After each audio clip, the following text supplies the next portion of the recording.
Okay, this is our syllabus for EHD 573, Statistical Methods in Education 1.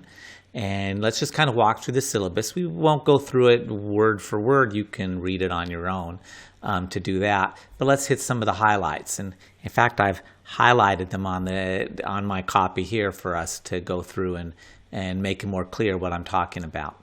So kind of going through here, we have a required text that's Coladarchi and Cobb. Ted Coladarchi, a former faculty member here, is the lead author on it. This is a really good text. I've used lots of text over the nearly 30 years that I've been teaching statistics, if you go back into graduate school. Hands down, students I seem to like this one the best that I've ever used, and if at times it seems a little overwhelming or scary, trust me, it could be a lot worse. No, it's a great book. I don't just say that because I'm friends with Ted. It's just it's a good book. He did a good job. Good job, Ted. The course has you're evaluated based on 8 assignments. Each assignment is worth 50 points. There's no tests. It's all open book homework that you're able to do. 50 points per each assignment. I encourage you to work collaboratively in small groups. Studying together, working together is a great way to approach statistics. And I'm okay with that as long as you don't just answer each other's questions. Use those study sessions not to pool your solutions, but rather if someone's stuck on something, kind of use that as a teachable moment to kind of help them understand it and see it rather than just say, it's 42. Work with them, kind of help each other understand that. But I think groups and study partners is a nice way of kind of just bouncing off understanding that, yeah, I think I understand this, you understand this, we all understand it, kind of a kumbaya geek moment. So I encourage that to do that, but it needs to be your own answers. When it comes time to completing the assignment, you need to do it yourself. Don't just share your answers. The kind of keys to having a successful experience in this class is stay caught up. I can't say that enough. Stay caught up. It's important because we're asynchronous. I'm not in a position to kind of hound you like, where's your homework? Come on. You know, I can't do that in an asynchronous course. It's up to you. And we've built in fairly, you'll notice we have fairly generous due dates so that people can start late, they can end late, they can end early if they want. They can start a little late if they need to. You can disappear for a week or two if you're taking a vacation, things like that. It's flexible to a degree. And to do that, all the due dates are kind of pushed to the second half of the semester.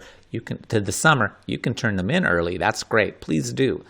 But don't use that as an excuse to delay starting and delay working on the assignments to the last minute. When students have trouble with this course, that's why. It's almost always someone did not take this seriously enough, and they delayed and procrastinated, and they run out of time in the end. And if you do, you're kind of stuck. There's nothing you can do at the end. You can only do so much.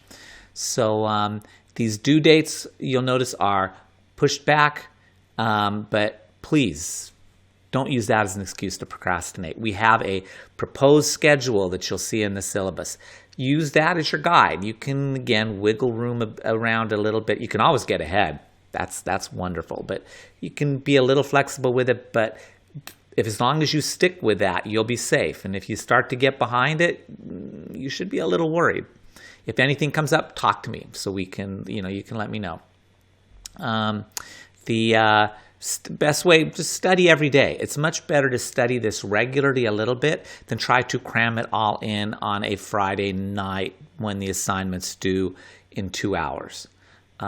Studying a little bit every day, an hour every day, is the best way to approach this. Watch a few of the videos, every day, or some kind of build a routine that's regular rather than trying just to catch it hit and miss in heavy doses. There's end of chapter problems. Some of them start with the answers. Do those. Work on those. It's just extra practice. That's great. And you can see how you're doing. If you have questions, if something doesn't make sense, email me and let me know. I'm happy to work with you on those, on what went wrong, or trying to explain how you might be seeing it a little differently. If you got questions, like I'm saying, ask me. I'm happy to email me. Just email me with questions. I'm on email way more than I should be, so it's a great way of getting in touch with me. Don't just sit and stew and worry and fret over it. Ask me. Going back earlier, submit your material early. Don't wait until the last minute. The part of giving you those extensions is those are hard due dates. Doesn't matter what happens, because you've got so much lead time building into them. Those are hard due dates. If you miss the due date, you can't turn it in late. I just don't take stuff late. That's why we've pushed those due dates so far, that there's no reason, because you should be finishing them up a week or 2 weeks or 3 weeks earlier than that, or you shouldn't be waiting to the last minute. So please don't wait to the last minute. We talked about studying in groups. That's great. All the assignments must be turned in at 11:50 by 11:59 p.m. on the Friday of the week they're due. You email me your answers. You're not going to upload them into Blackboard. You have to email me the answers, because I'm not creating the whole Blackboard infrastructure when we're dropping Blackboard in another 2 months.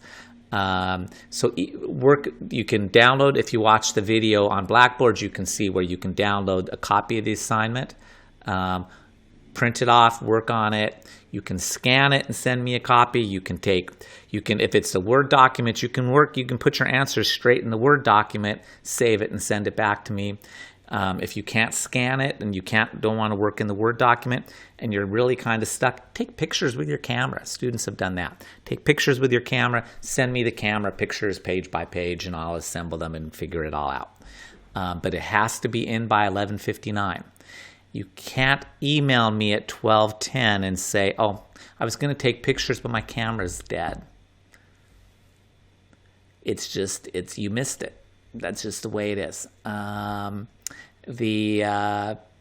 Please send the material as a Word document or an Adobe PDF or these images if you take the pictures. Don't send it other formats, because I may not be able to open it, which is hard to grade if I can't open it. I'm a Windows person, not a Mac person, and sometimes I'll see all sorts of odd Mac stuff that I can't open. So please stick with that. Again, that 11:59 p.m. on Friday is a hard due date. You shouldn't be submitting anything at 11 o'clock on the Friday that it's due, because, again, those due dates are pushed so far back. You should have turned it in a week or two earlier than that. You should never be doing that.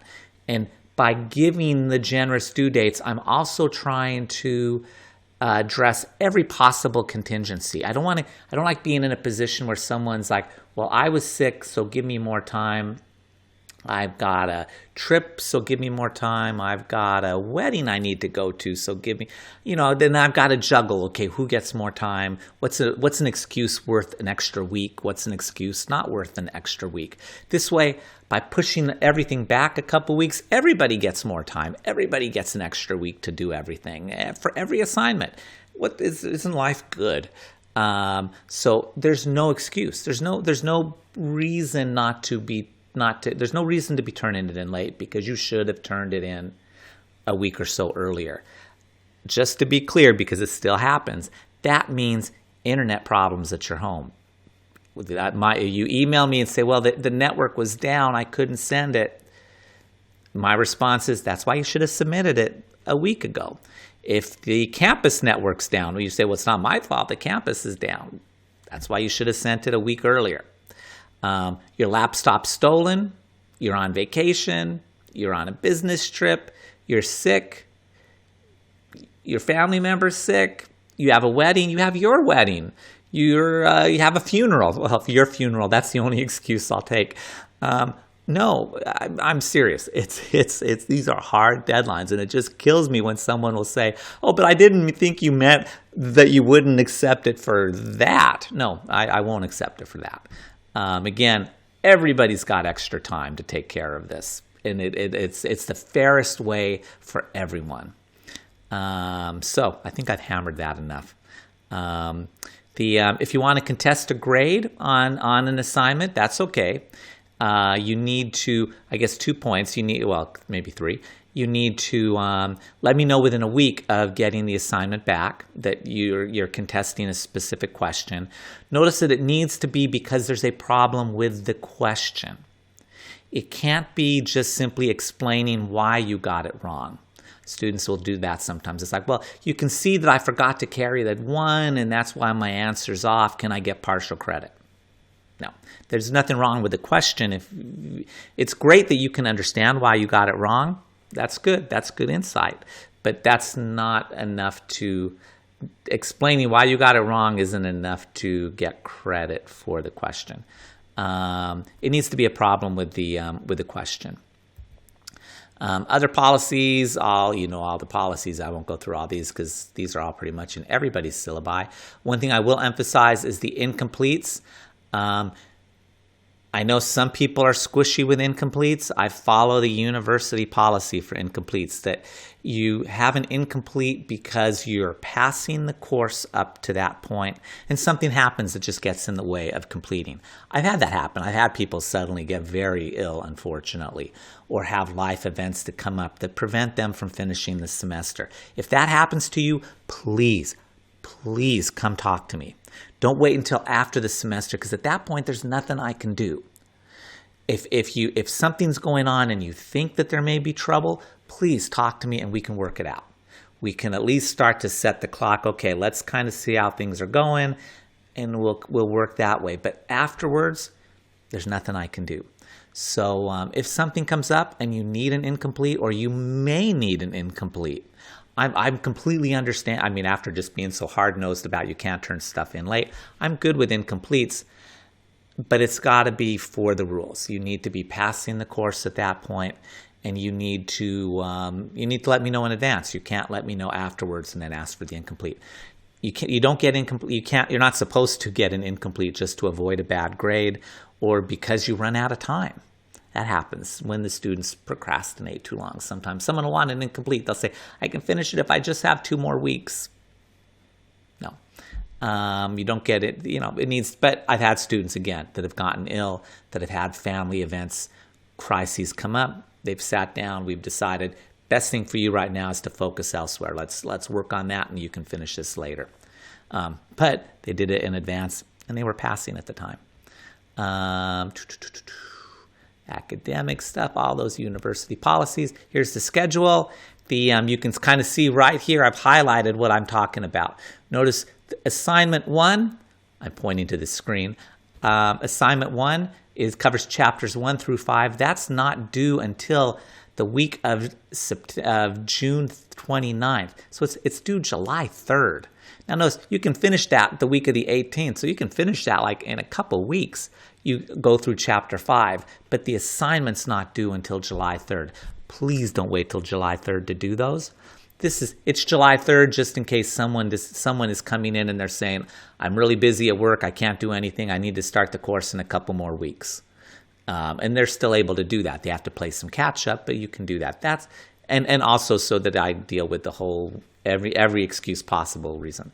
But anyway, this just illustrates that you can see you could turn in assignment 1, 2, 3, 4, 5 weeks before, easy, over a month earlier if you want. But you notice then every week another assignment's due.